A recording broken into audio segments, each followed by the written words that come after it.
여러분 안녕하십니까? 뉴스9 윤정호입니다. 이른바 민주당 전당대회 돈봉투 사건에 관련된 전현직 국회의원 3명에 대해 법원이 유죄를 선고했습니다. 3년 전 송영길 전 대표 측이 당선을 위해 돈을 뿌린 걸 재판부가 인정한 겁니다. 특히 재판부는 민주주의의 뿌리를 흔드는 중대한 범죄라고 꾸짖었는데 돈으로 권력을 사고 파는 후진 정치의 민낯이 고스란히 드러났습니다. 더 큰 문제는 민주당 현직 의원 6명이 검찰 소환에 아예 응하지 않고 있다는 건데 특권 의식이 지나치다는 지적입니다. 먼저 정준영 기자가 오늘 판결 내용부터 소개합니다. 민주당 전당대회 돈봉투 사건은 이정근 전 민주당 사무부총장의 통화 녹취에서 비롯됐습니다. 인천 두라고 원래 안 주려고 그랬는데 얘들이 보더니 또 형님 한 개 우리도 주세요. 또 거기서 3개 뺏겼어. 검찰은 민주당 전당대회를 앞둔 2021년 4월 윤관석 전 의원이 이전 부총장으로부터 돈봉투를 받아 송영길 전 대표 지지 모임에서 의원들에게 뿌린 혐의로 기소했습니다. 오늘 1심 법원은 공소 사실을 모두 사실로 인정했습니다. 참석자 가운데 인천 지역구는 허종식 의원과 이성만 전 의원뿐이고 통화 내용도 신빙성이 있다는 겁니다. 재판부는 선거인을 매수하는 건 민주주의 뿌리를 흔드는 중대한 범죄라며 윤 전 의원과 이 전 의원에게 징역 9월에 집행유예 2년, 허 의원에게 징역 3월에 집행유예 1년을 선고했습니다. 형이 확정되면 의원직을 잃게 되는 허 의원은 재판부를 비난하며 항소 의사를 밝혔습니다. 저는 돈봉투를 본 적도 없고 들어본 적도 없었습니다. 그러니까 당연히 불복할 수밖에요. 무슨 재판부가 검사의 무슨 대변인입니까? 이 전 의원도 항소하겠다고 밝혔습니다. TV조선 정준영입니다. 민주당 돈봉투 사건으로 수사받는 야권 인사들은 더 있습니다. 그중에 현역 의원 6명은 검찰이 너댓 번 소환을 통보했지만 8달째 응하지 않고 있습니다. 혐의가 없다고 서면으로 하자면서 검찰의 요구를 무시하고 있는데요. 보통 사람들은 엄두도 못 낼 일입니다. 이재명 대표가 말했던 국회의원 특권 제한, 도대체 어디로 간 건지요? 이재준 기자의 보도입니다. 검찰이 돈봉투 수수 혐의로 소환을 통보한 민주당 전현직 의원은 모두 7명입니다. 이 가운데 박영순 전 의원만 지난달 출석해 조사를 받았고 현역 의원 6명은 소환에 응하지 않고 있습니다. 검찰은 지난 1월부터 4차례 이상 출석을 요구했지만 일부 의원들은 혐의를 부인하며 출석 거부 의사를 밝힌 것으로 알려졌습니다. 민주당은 검찰이 김건희 여사를 제3의 장소에서 대면 조사하자 강하게 비판했지만 김건희 씨 본인 사무실과 다름없는 편안한 곳에서 조사한 것입니다. 일반 국민이라면 상상조차 할 수 없는 극히 이례적인 특혜 조사 방식이며 일부 의원들은 서면 조사를 요구한 것으로 전해졌습니다. 검찰은 피의자가 소환 요구에 3번 불응할 경우 체포영장 청구를 검토하지만 현역 의원의 불체포 특권에 막혀 있습니다. 이재명 대표가 강조해온 국회의원 특권 제한과는 배치된다는 지적입니다. 불체포 특권 제한해야 된다. 100% 동의할 뿐만 아니라 제가 주장하는 것입니다. 민주당은 오늘 허종식 의원 등에 대한 법원 판결에 입장을 내지 않았고 국민의힘은 민주당은 국민 앞에 섰고 대죄하라고 했습니다. TV조선 이재중입니다. 윤석열 대통령의 국정 브리핑 이후 여권은 더욱 어수선한 분위기입니다. 당정 갈등은 수그러들지 않고 야당의 비판도 거셌습니다. 윤 대통령은 이런 상황에 대해 답답한 심경을 참모들에게 토로했다고 합니다. 그러면서 의료개혁을 포함한 4대 개혁 과제에 대해선 비난을 받더라도 당연히 해야 할 일이라고 의지를 다졌답니다. 조성호 기자의 단독 보도입니다. 윤석열 대통령은 어제 기자회견 뒤 참모들에게 개혁은 하나하나가 어려운 과제라며 지금은 비판과 비난을 받아도 우리나라의 미래가 열린다면 정치 지도자로서 당연히 해야 할 일이란 소회를 밝힌 것으로 알려졌습니다. 불통과 독선, 오기만 확인했다는 야당의 비판은 물론 여당에서도 한동훈 대표를 중심으로 중재안 수용 요구가 계속되자 답답한 심경을 토로한 겁니다. 여권 고위 관계자는 윤 대통령은 인내심을 갖고 추진하면 국민 삶에 반드시 도움이 될 거란 생각이 확고하다고 전했습니다. 그것이 국민 여러분께서 제게 맡겨주신 소명을 완수하는 길이라고 굳게 믿습니다. 대통령실에선 거센 반발에도 연금과 노동개혁을 성공으로 이끈 독일 슈레더 총리 사례를 언급하는 목소리도 있습니다. 3인당이 정권을 17년을 놓쳤다고 하죠. 그러나 독일 경제와 역사에 매우 의미 있는 개혁을 완수를 했습니다.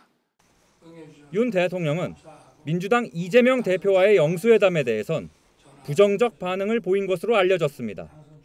윤 대통령은 앞으로 언론과 대국민 소통을 통해 정책을 직접 설명하는 기회를 더 자주 갖겠다고 했습니다. TV조선 조성호입니다. 보신 것처럼 윤 대통령은 개혁을 이어가겠다는데 당내 대다수는 개혁 추진 방식에는 문제가 있다고 보고 있습니다. 특히 한동훈 국민의힘 대표가 중재안을 고수하면서 이른바 윤한 갈등은 계속될 걸로 보이는데요.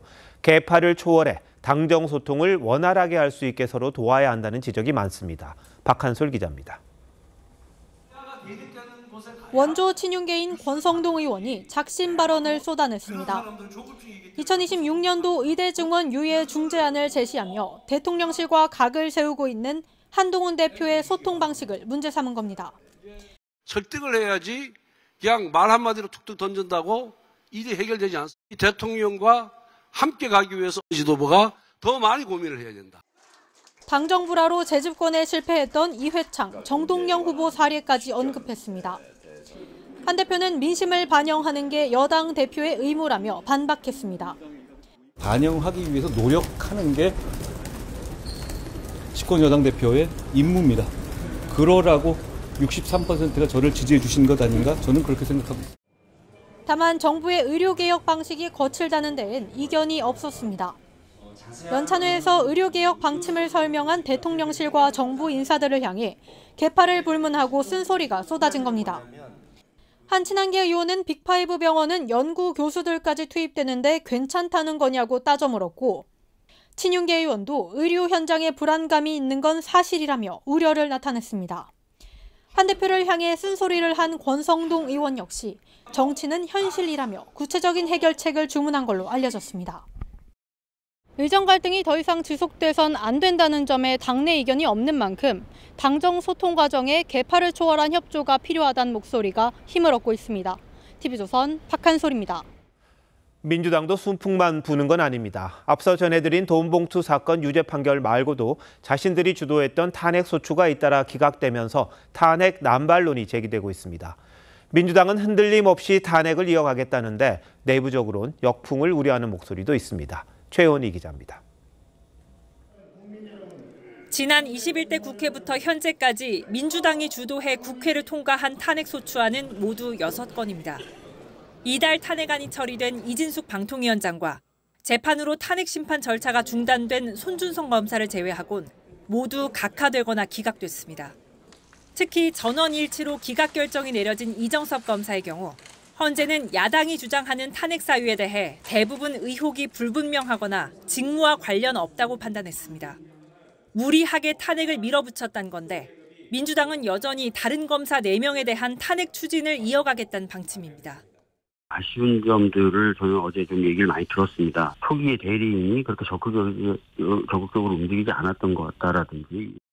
복수의 민주당 법사위원들은 TV조선과의 통화에서 이미 진행된 김영철 검사 외에 다른 검사 3명의 청문회 추진에 변함이 없다며 대북 송금 사건을 수사한 박상용 검사가 다음 대상이 될 가능성이 있다고 했습니다. 하지만 당 일각에선 역풍을 우려하는 목소리도 나옵니다.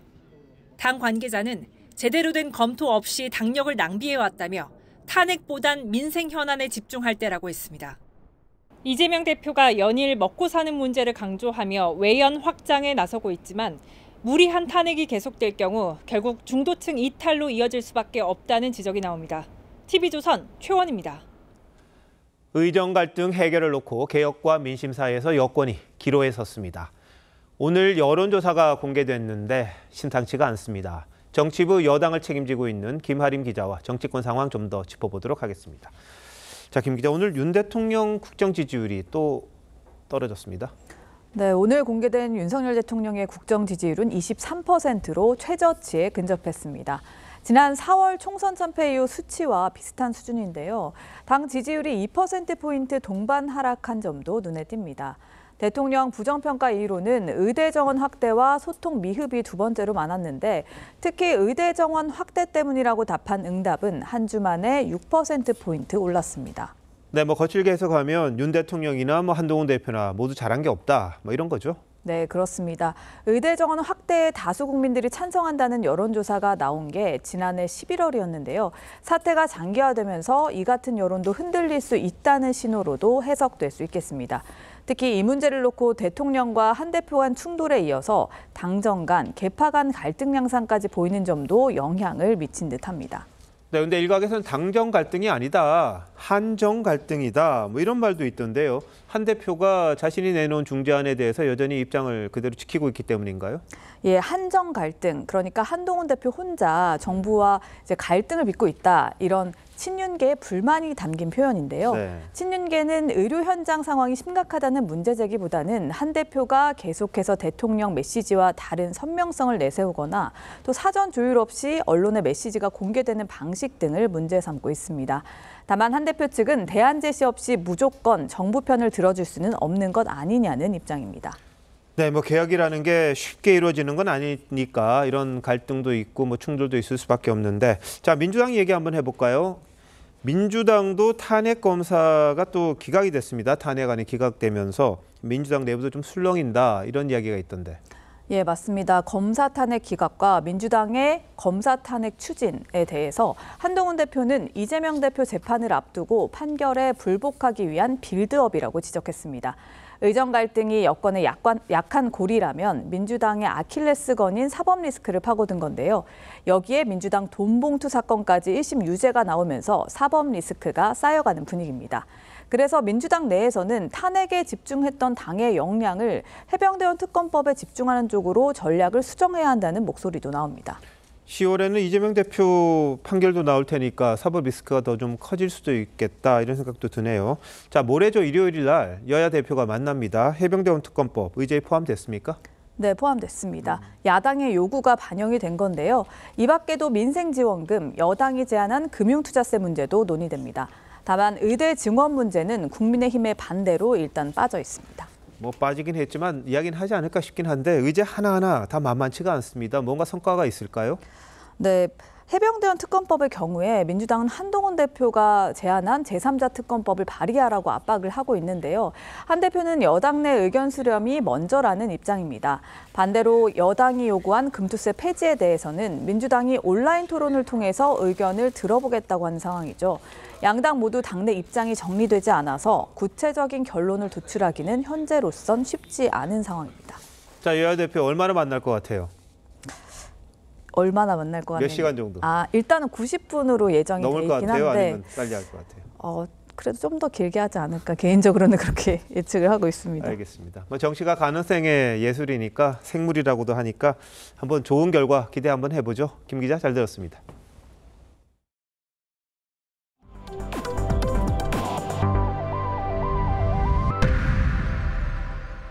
의정 갈등 해소 차원에서 정부가 막대한 예산을 투입해 수가를 올리고 의사수련 체계와 상급 종합병원 체질 개선에 나섭니다.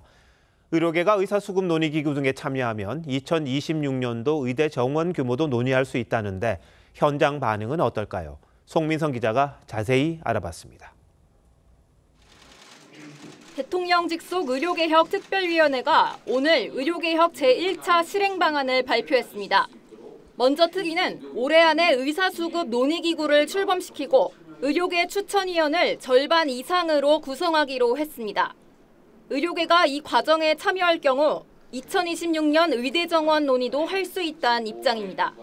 2026년 정원에 합리적인 대안을 제시한다면 이러한 추계 시스템을 활용한 논의도 충분히 가능하다고 생각이 듭니다. 지도 전문의 수당 등 수련 환경 개선에만 연간 4천억 원을 투입하고 전공의 수련 시간은 2031년까지 60시간 수준으로 단축할 예정입니다. 상급 종합병원 체질 개선은 다음 달부터 돌입합니다. 중증 환자를 70%까지 늘리고 중증 수술과 마취 등 800개 필수 의료 행위부터 수가를 정상화하기로 했습니다. 오랜 기간 유지되어 온 저수가 구조를 전면 퇴출하고 균형적인 적정수가 구조로 혁신하겠습니다. 이에 대해 대한의사협회는 공수표라고 일축했습니다. 언제라도 없앨 수 있는 정책 수가를 만들어내서 순진한 의사를 속일 것이 아니라 제대로 된 수가를 책정하는 것이 온당하다. 의협은 2026년도 의대 정원 논의에도 불참하겠다고 선언했습니다. TV조선 송민선입니다. 정부는 응급의료 체계에 문제가 없기 때문에 의료개혁을 계속 추진하겠다는 입장이죠. 반면 여당은 위기 상황이라고 다른 목소리를 내고 있습니다. 그렇다면 응급실의 실제 상황은 어떨까요? 권역응급센터조차 전문의가 혼자 근무하는 곳이 절반이라는데 임서인 기자가 취재했습니다. 오늘 서울 용산구에서 열린 응급의학 의사회 정기학술대회.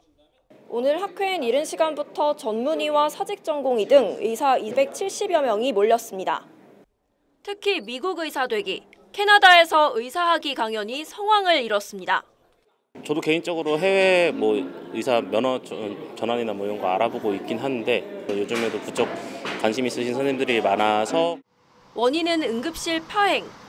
세종 충남대병원은 다음 달부터 응급실 야간 운영을 중단하고 아주대병원 응급실은 매주 수요일, 이대 목동병원 응급실은 주 2일 셧다운을 검토 중입니다. 권역응급의료센터 10곳 가운데 7곳은 전문의가 최소 인력 12명에도 못 미치는 실정입니다. 권역센터의 절반 가까이가 전문의 혼자 근무를 하고 있습니다.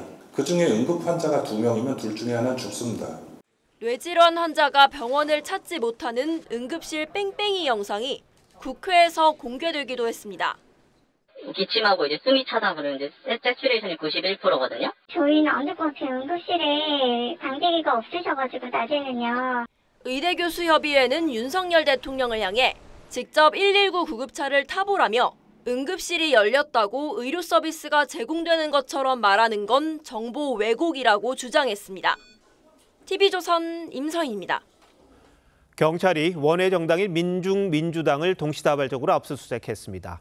이적 단체를 구성하고 북한을 찬양해 국가보안법을 어겼다는 혐의인데 민중당은 당 기관지에 북한 김정은 위원장을 국난을 극복한 최고 사령관이라고 칭송한 적이 있습니다. 신유만 기자입니다.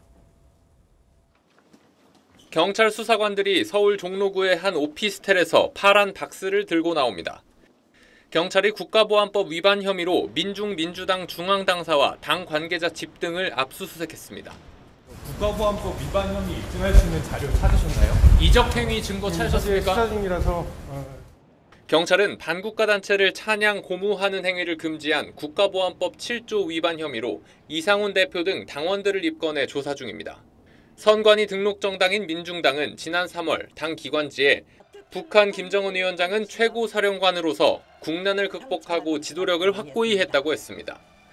반면 윤석열 대통령에 대해선 전쟁광, 친미 파쇼라고 비난했습니다. 민중당은 주한미군 철수와 한미 합동군사연습 중단 등을 촉구했고 우리 민족끼리 연방제 통일을 해야 한다며 북한식 통일 방안을 주장해왔습니다. 우리 민족끼리 평화협정이 체결되고 주한미군이 이 땅에서 나가고. 경찰 관계자는 강령과 조직 구성으로 봤을 때 이적 단체로 보고 있다고 밝혔습니다. TV조선 신유만입니다. 손태승 전 우리금융지정 회장 처남의 부당 대출 의혹이 점점 더 커지고 있습니다. 우리은행에서 600억 원이 넘는 대출을 받은 데 이어 계열사 3곳에서 30억 원대를 더 빌린 것으로 드러났습니다. 금감원은 조만간 강도 높은 현장 검사에 나설 계획입니다. 윤태윤 기자의 단독 보도입니다. 손태승 전 우리금융지주 회장 친인척이 대출받은 우리금융지주 계열사는 우리저축은행과 카드, 캐피탈 이렇게 3곳입니다. 대출액은 30억 원대. 손 전 회장이 재임하던 2020년과 2022년 사이 캐피탈과 카드에서 각각 10억 원대, 그리고 임종용 회장 체제가 들어선 지난 1월에는 저축은행에서 7억 원입니다.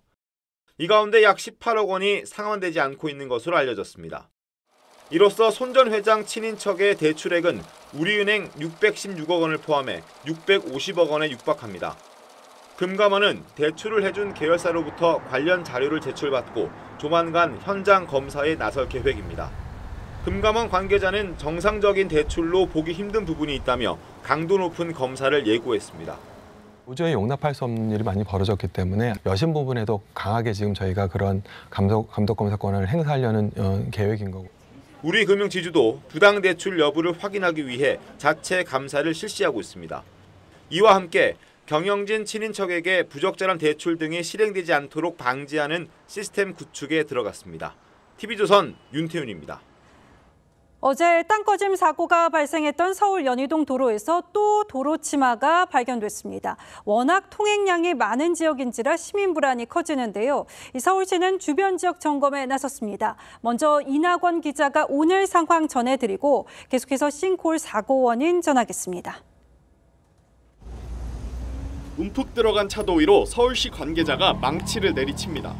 잠시 뒤 굴착기가 땅을 파헤치기 시작합니다. 오늘 아침 8시 30분쯤 서울 서대문구 성산로 인근 도로에서 집안 치마 현상이 발견됐습니다. 서대문구는 긴급 재난 문자를 발송했고 경찰, 서울시 도로사업사 관계자들과 긴급 복구 작업에 나섰습니다. 오늘 도로가 침하된 곳은 어제 싱크홀 발생 지점에서 불과 100여 미터 떨어져 있습니다. 현재는 인근 도로가 통제된 상태입니다. 전문가들은 인근 공사장 지하 굴착 공사로 지반이 약해졌을 가능성을 제기했습니다. 우리가 볼 때는 하다가 거기 흙하고 돌하고 흙이 좀 들어와가지고 동공이 생긴 거죠. 들어오면서 그 동공이 2년 동안에 점점 크면 올라오면서 연 이틀 땅이 꺼지는 상황에 불안감이 커져만 갑니다. 버스를 타고 가다가 또 그런 사고가 생길 수 있으니까 불안하기도 하고 그 사진을 봤을 때 합성인 줄 알았어요. 그러니까 언제 어떻게 벌어질 수 있는 상황인지 알 수가 없으니까 되게 불안한 것 같아요. 서울시는 싱크홀과 달리 도로 치마는 급격히 진행되지 않을 것이라면서도 싱크홀이 발생한 성산로 일대에 대한 대대적 점검에 나서겠다고 밝혔습니다. TV조선 이낙원입니다. 이번 사고로 발밑이 언제 꺼질지 몰라 불안해하는 분들 많은데요. 노후 상하수도관이 사고의 한 원인으로 추정됩니다. 현재 이 상하수도관이나 가스관 같은 도심 지하 인프라가 노후화된 상황인 만큼 싱크홀이 앞으로 더 빈번해질 우려가 높다는 게 전문가들 전망입니다. 대처할 방법은 없는지 이나라 기자가 보도합니다. 도로를 달리던 차가 순식간에 옆으로 기울어지면서 땅속으로 빠집니다. 대형 크레인이 차를 꺼내자 더 충격적인 모습이 드러납니다. 도로 아래가 텅 비어 있고 하중을 버텨줘야 할 토사는 온데간데 없습니다. 사고 직전 차량들이 덜컹거리는 전조 증상이 나타나기도 했습니다. 도로에서 싱크홀이 생기기 전에는 아스팔트가 먼저 깨집니다. 깨질 때 밑으로 꺼지는 경우보다는 위로 순간적으로 위로 솟아오르는 경우가. 전문가들은 싱크홀이 생기는 가장 큰 원인으로 노후 상하수도관을 꼽습니다. 상하수도관이 낡으면 결합 부위에 균열이 생기고 그 사이로 흙이 빨려 들어가면서 도로 아래에 거대한 공동이 생기는 겁니다. 국내 연구진은 2006년 도심 상하수도관을 조사한 결과 평균 7.3m당 한 곳에 균열이 있다는 논문을 발표하기도 했습니다. 지하에 묻혀 있는 낡은 상하수도관, 가스관에 대한 사전 점검 횟수를 크게 늘려야 한다는 지적입니다. TV조선 이나라입니다. 얼마 전 파출소 앞에 주차된 순찰차 안에 들어갔던 여성이 잠긴 문을 열지 못하고 36시간 만에 숨진 채 발견되는 일이 있었죠. 당시 경찰이 야간 근무 중 잠을 자는가 하면 순찰도 돌지 않는 등 근무 태만이 심각했던 것으로 드러났습니다. 이성진 기자가 보도합니다. 순찰차가 검은 천으로 덮여 있습니다. 지난 18일 오후 2시쯤 하동 진교 파출소 안에 세워진 순찰차 안에서 실종 신고된 40대 여성이 숨진 채 발견됐습니다. 경남경찰청이 조사한 결과 이 여성은 경찰의 총체적인 근무 태만 때문에 숨진 것으로 드러났습니다. 여성이 순찰차에 오른 시각은 16일 새벽 2시쯤.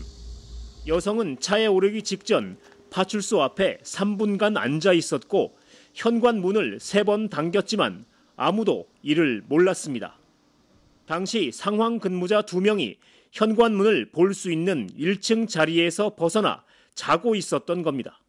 이후 순찰차로 들어간 여성의 사망 추정 시각은 12시간 후인 16일 오후 2시쯤. 규정대로라면 이 사이 경찰은 해당 순찰차로 3번 순찰하고 1번 근무 교대를 하며 순찰차 내부를 점검해야 했지만 모두 하지 않았습니다. 결국 여성 사망 전까지 5번의 살릴 기회를 모두 놓친 겁니다.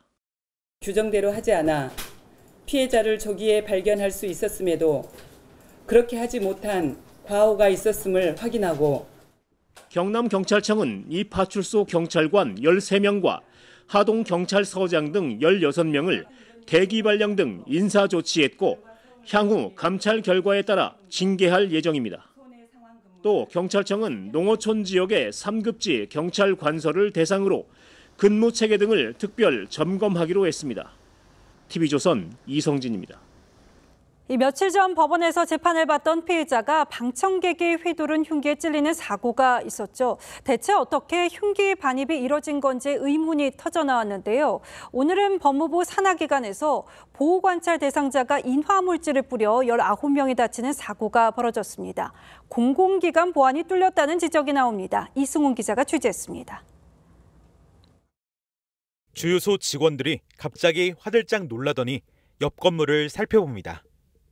바닥에는 옆 건물에서 피어오르는 연기의 그림자가 보이고 잠시 후 소방차가 출동합니다.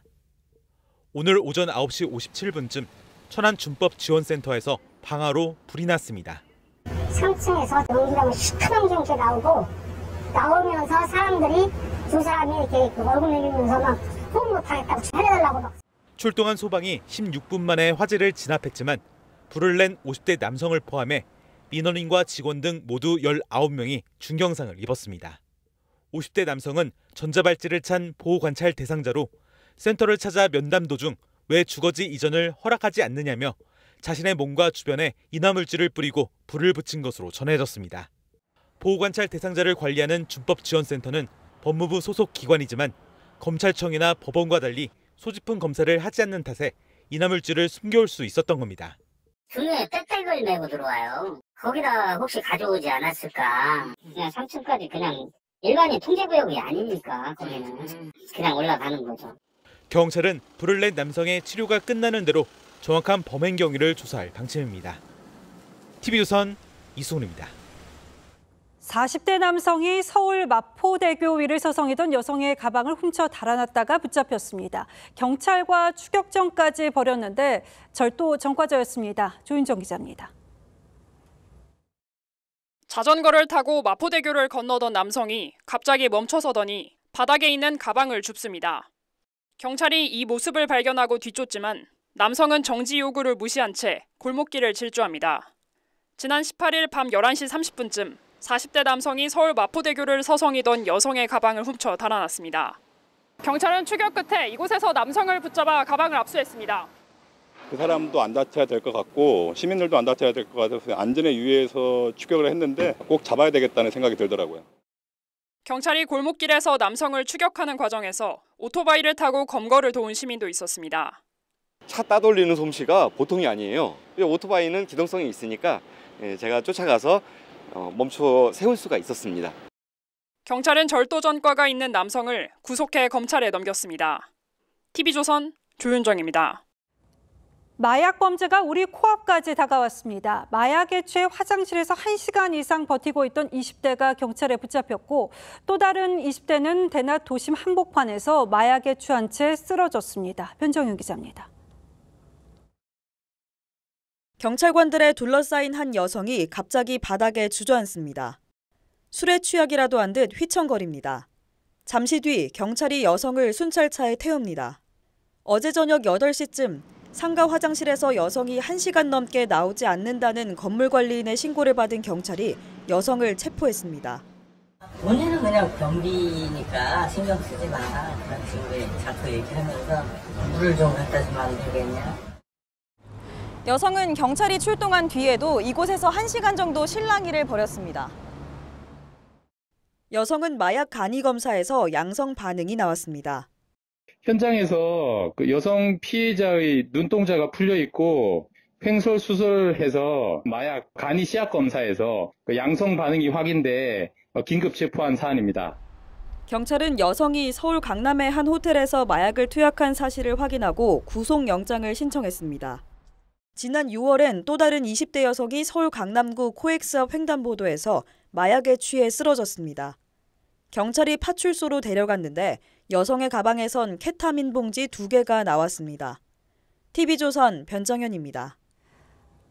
문재인 전 대통령 사위였던 서모 씨 특혜 채용 의혹과 태국 이주 부정 지원 의혹 사건을 수사 중인 검찰이 문 전 대통령 딸 다희 씨 집을 압수수색 중인 것으로 확인됐습니다.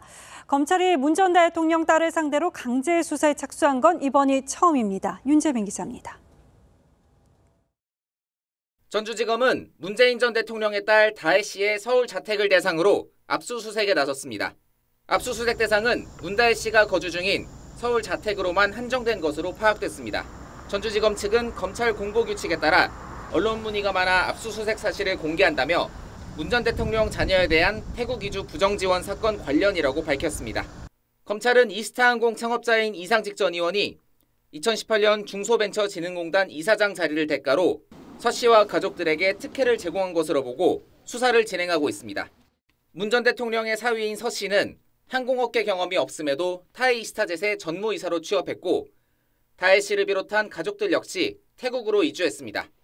검찰은 이상직 전 의원이 2020년 4월 더불어민주당 공천을 받아 국회의원이 된 것 역시 서 씨의 채용과 관계가 있는지도 수사 중인 것으로 알려졌습니다.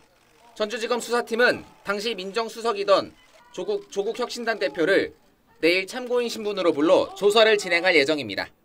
TV조선 윤재민입니다. 경찰이 얼굴 사진을 음란물에 합성한 딥페이크 성범죄와 관련해 대대적 수사에 나서면서 오늘 하루 가해자 구속이 잇따랐습니다. 여성단체는 규탄 집회를 열었습니다. 정은아 기자입니다. 하얀색 가면으로 얼굴을 가린 여성단체 회원들이 능욕을 중단하라는 팻말을 들고 강남역 앞에 모였습니다. 2016년 강남역 묻지마 살인 사건 이후 여성운동의 메카가 된 곳입니다. 우리는 너희의 놀잇감이 아니다. 우리가 느끼는 것은 수치심이 아니라 분노다. 이들은 매주 금요일 딥페이크 처벌 강화를 촉구하는 집회를 할 예정입니다. 미온적 수사로 비판받았던 경찰은 적극적인 모습을 보이고 있습니다. 오늘 하루 279개의 딥페이크 영상을 제작한 20대 남성과 2만 개 이상의 불법 성 영상물을 유포한 30대 성인 사이트 운영자를 구속해 검찰에 넘겼습니다. 이런 사진 이렇게 올리면 그러면은 그걸 갖고서 허위 영상물을 제작을 하는 형태죠. 이 사진 올린다는 거 행위 자체가 만들어줘라는 의뢰잖아요. 하지만 SNS상에선 무고한 사람을 가해자로 지목해 신상을 공개하는 사적 제재까지 확산하고 있습니다. 딥페이크 범죄에 대한 늑장 대처가 또 다른 부작용을 낳고 있는 겁니다. 지난해까지 최근 3년간 발생한 딥페이크 성범죄는 496건입니다. 이 중 10대 피해자는 지난해 181명으로 2년 새 3배 넘게 늘었습니다. TV조선 정은아입니다. 최근 신축 아파트 선호 현상이 강해지고 있지만 입주 뒤 크고 작은 하자로 분통을 터뜨리는 입주민이 많습니다. 최근 6개월 사이 어느 건설사가 하자 판정을 많이 받았나 짚어봤습니다. 현대 엔지니어링 등 대형 건설사도 이름을 올렸습니다. 송무빈 기자가 취재했습니다. 서울 동대문구의 한 신축 오피스텔. 전등 배선 사이로 위험천만하게 물이 줄줄 떨어지고 복도는 물바다가 됐습니다. 지하 주차장과 엘리베이터 등 누수가 없는 곳을 찾기 힘들 정도입니다. 엘리베이터 타면 물이 쏟아지고 있었어요. 지금 한바탕 난리가 나니까 엘리베이터 3대를 다 멈추게 됐고. 지난 6월 입주한 대구의 한 신축 아파트에서도 욕실 천장 뚜껑을 열자 물이 왈칵 쏟아집니다. 또 다른 아파트의 주방 수납장은 화재 감지기에 닿아 열리지 않고 창문도 안 닫힙니다. 클러치에 힘을 주고도 지금 안 되는 상태고요. 이탈돼. 올해 들어 지난 7월까지 국토교통부에 접수된 신축 공동주택 하자 신청 건수는 2,900여 건. 이미 지난해 전체 신청 건수 3,000건대에 육박할 정도로 급증세입니다. 가장 많은 하자 판정을 받은 건설사는 현대 엔지니어링으로 최근 6개월간 모두 213건에 달했습니다. 일군 대형 건설사 가운데엔 대우건설과 포스코 ENC 등이 함께 순위권에 올랐습니다. 대형사라도 준공기한에 쫓겨가지고 그러니까 일종의 연체료 이런 걸 물지 않기 때문에 막판이 되면 다급하게 마무리를 하려는 경우가 많아요. 해당 건설사들은 입주 물량이 몰리면서 하자가 늘어난 측면이 있다고 설명했지만 소비자 눈높이에 맞는 품질 관리가 필요한 시점입니다. TV조선 송무빈입니다. 내년부터 도입되는 중고등학교 역사 교과서가 오늘 공개됐습니다. 9종 모두 자유민주주의라는 표현을 썼고 이승만 정부에 대한 표현도 상당 부분 달라졌습니다. 어떻게 변했는지 최원영 기자가 보도합니다. 내년부터 고등학생들이 사용할 새 역사교과서 9종입니다. 이승만 대통령은 자유민주주의에 기초한 대한민국 정부 수립을 국내외에 선포하였다며 그간 진보학계가 사용해왔던 민주주의 대신 보수학계가 주로 사용하는 자유민주주의를 모두 인용했습니다. 북한에 대해서는 국가가 아닌 정권 수립이라고 서술했고 기존 교과서에선 빠졌던 대한민국 정부는 한반도의 유일한 합법정부라는 내용도 들어갔습니다. 지금까지 역사 교과서들이 이제 좌편향되고 이번에는 좀 대한민국의 정통성이나 건국, 바로 세우는 이념들이 나와가지고 학생들한테 균형 잡히게. 한국학력평가원의 역사교과서의 경우 위안부 관련 내용은 젊은 여성을 끌고 가 끔찍한 삶을 살게 하였다고 애둘러 쓴 표현이 전부입니다. 친일 논란이 있는 인물들에 대해 긍정적으로 소개하거나 이승만 정부를 독재로 기술한 다른 교과서와 달리 장기 집권으로 표현했습니다. 이승만 대통령은 1948년 8월 15일부터 1960년까지 12년 동안 통치를 했는데 독재나 장기 집권이나 전부 다 주관적 표현이죠. 일선 학교들은 다음 달 2일부터 새 교과서에 대한 검토를 진행한 뒤 내년에 사용할 교과서를 고를 예정입니다. TV조선 최은행입니다.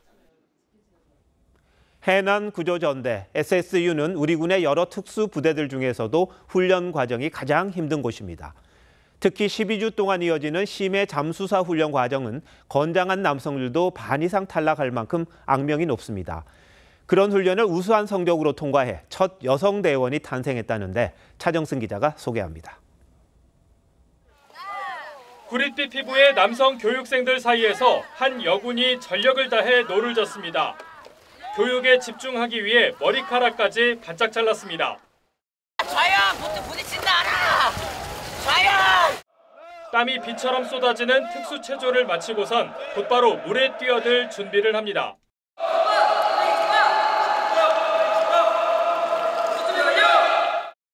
수심 7m 훈련장에서 스노클링 장비를 벗자 눈을 뜨기조차 어렵지만 깊은 바다에서 장비가 벗겨져도 당황하지 않도록 훈련을 반복합니다. 매일 7시간 수영에 10km 달리기로 기초 체력을 만들고 5.5km 바다 맨몸 수영과 39m 잠수 훈련까지 마친 문희우 중위는 최초의 여군 심해 잠수사 SSU 대원이 됐습니다. 세계 최고 수준의 구조작전 능력을 갖춘 해난구조전대의 일원이 되었다는 사실에 무한한 자부심을 느낍니다. 각종 수중 작전과 대형 재난 현장에 투입되는 SSU는 교육과정 중 전체 인원의 절반 가까이가 탈락할 정도로 악명이 높습니다. 인간의 한계를 뛰어넘게 하는 그런 과정은 중간중간에 계속 한 번씩 주죠. 있는 친구들은 나가고 이러는데 심해 잠수 최고 전문가로 거듭나겠다는 각오를 밝힌 문 중위는 최대 91m까지 잠수하는 능력을 키우기 위한 14주간의 추가 교육 과정에 들어갈 예정입니다. TV조선 차정승입니다. 초강력 태풍 산산이 일본 열도를 휩쓸고 있습니다. 이 산산이 일본에 상륙할 당시 뚜렷한 태풍의 눈이 인공위성에 포착됐는데요. 이 거대한 태풍의 눈만큼이나 그 위력도 어마어마합니다. 지금까지 최소 6명이 숨진 것으로 파악됐습니다. 변지영 기자입니다. 지구 한가운데 구멍이 난 듯 태풍의 눈이 선명합니다. 무시무시한 기세로 서서히 전진합니다. 위성으로 포착한 제10호 태풍 산산이 일본 열도에 상륙하는 순간입니다. 초강력 태풍이 핥히고 간 마을은 물바다가 됐습니다. 집 외벽과 지붕이 뜯겨져 나갔고 전봇대는 힘없이 쓰러졌습니다. 차들은 엎어진 채 둥둥 떠다닙니다. 今回はさすがに上陸する前の台風の大きさとか考えて少しやっぱり報道によって備えはしたかな. 인명피해는 커지고 있습니다. 최소 6명이 숨졌고 100여 명이 다쳤습니다. 규슈와 도쿄를 오가는 신칸센과 버스가 멈췄고 비행기 600여 편도 중단됐습니다. その場で親に電話をして迎えに来てっていう連絡をして今それを待っています. 최대 순간 풍속은 전날보다 약해졌지만 집중호우가 더 걱정입니다. 규슈 지역엔 3일 동안 884mm의 물폭탄이 쏟아졌습니다. 산사는 느린 속도로 북상하고 있는 데다 동쪽 방향으로 움직이며 일본 열도를 관통할 것으로 보여 일본 전체가 초비상입니다. TV조선 변재영입니다. 민주당 해리스 후보가 CNN과의 첫 인터뷰에서 집권하면 공화당도 품겠다면서 통합 행보를 이어갔습니다. 중도 보수층을 공략하기 위한 전략으로 보이는데 트럼프 후보는 해리스의 인터뷰를 두고 지루하다, 지도자로 안 보인다며 맹공을 퍼부었습니다. 이태영 기자입니다. 민주당 전당대회 뒤 해리스 후보가 CNN과 가진 첫 심층 인터뷰에서 집권 최우선 정책은 중산층 강화라며 경제 불황의 원인을 트럼프로 지목했습니다. The economy had crashed, in large part all of that because of mismanagement by Donald Trump of that crisis.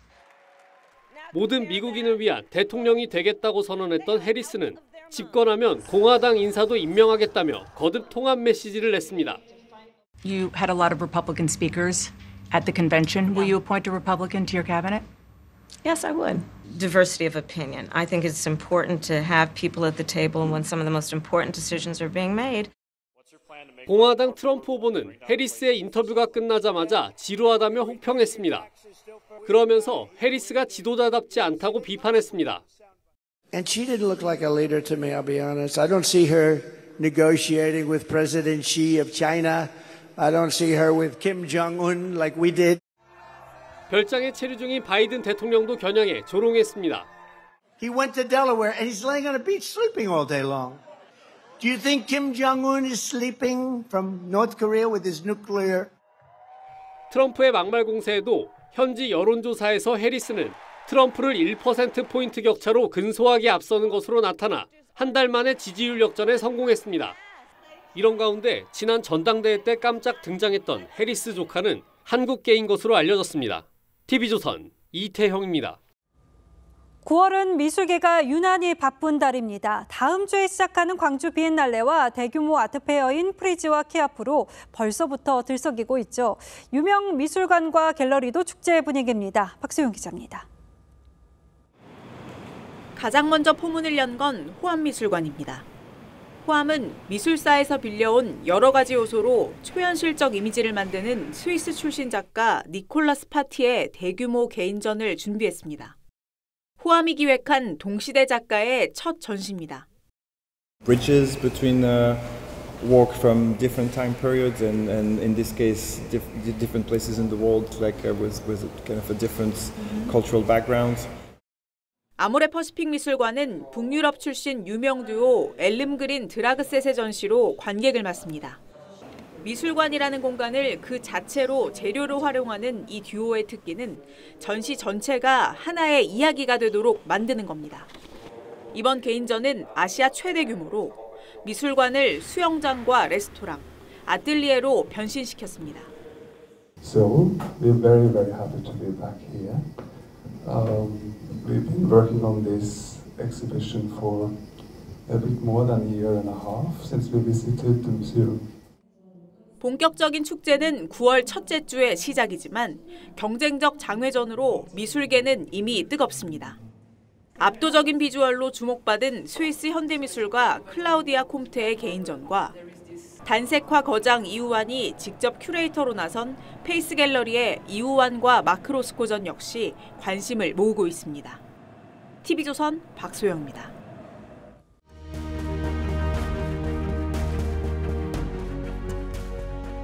중효는 하늘이 돕는다.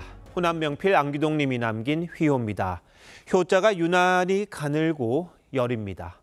살인문 앞에 나와 계신 어머니의 모습입니다. 허리 굽은 노모가 지팡이를 짚고서 늙은 아들을 기다립니다. 효도란 부모님이 기다리지 않게 해드리는 겁니다.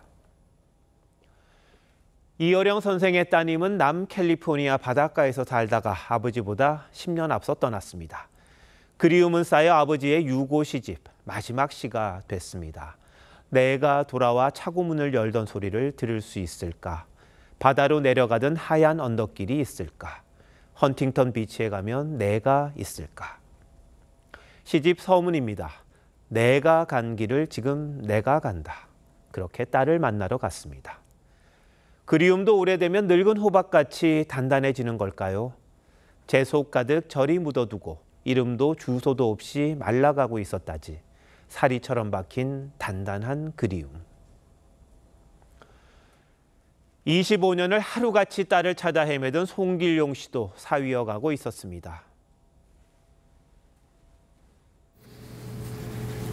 어디 갔다 왔냐? 네. 어디 갔다 왔냐? 네.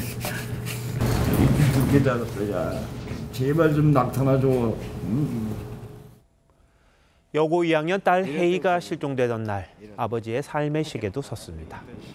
함께 전국을 돌며 전단을 뿌리던 아내는 5년 만에 경찰 수사가 종결된 뒤 세상을 등졌습니다. 그는 멈추지 않았습니다. 그간 뿌린 전단이 1000만 장, 내건 현수막이 10,000장에 이릅니다. 늘 갈아줘서 새것 같은 현수막, 못 본 이가 드물 겁니다. 수많은 부모들이 도와준 덕분입니다. 다들 함부로 현수막을 떼지 않았습니다. 선거철 프래카드도 그의 것을 피해 걸었습니다. 다치고 병든 몸의 수술비와 현수막 제작비도 여기저기서 대줬습니다. 부모이기에 내 마음처럼 그의 심정을 헤아려준 거죠. 그는 혜이가 언니와 용돈을 모아 사준 첫 휴대전화를 바꾸지 않았습니다. 전화를 걸어온다면 거기로 걸 테니까요. 전화는 오지 않았습니다. 71살 혜이 아버지가 현수막을 싣고 가다 교통사고로 숨졌습니다. 현수막을 걸어야 잠이 온다던 그가 눈인들 편히 감았을까요? 속 가득 안고 갔을 그리움을 감히 가늠하지 못합니다. 8월 30일 앵커 칼럼 오늘 송혜이 좀 찾아주세요였습니다.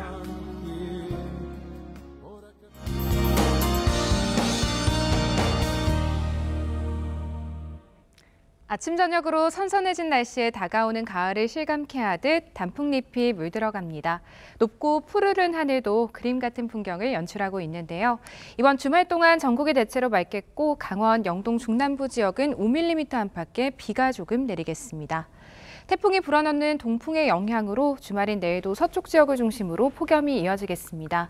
내일 새벽부터 아침 사이 내륙 곳곳에는 가시거리 200m 미만의 짙은 안개가 끼는 곳이 있겠습니다. 밤사이 일부 남해안과 제주도에 열대야가 나타나겠습니다. 내일 동해안을 제외한 대부분 지역이 한낮에 33도 안팎까지 올라 무덥겠습니다. 동해안과 남해안, 제주 해안에는 강한 너울성 파도가 밀려오겠습니다. 다가오는 월요일 중부지방과 경북 동해안에 비가 내리겠고 한낮 무더위도 다소 누그러지겠습니다. 날씨였습니다. 8월 30일 금요일 뉴스나인 마칩니다. 시청해주신 여러분 고맙습니다.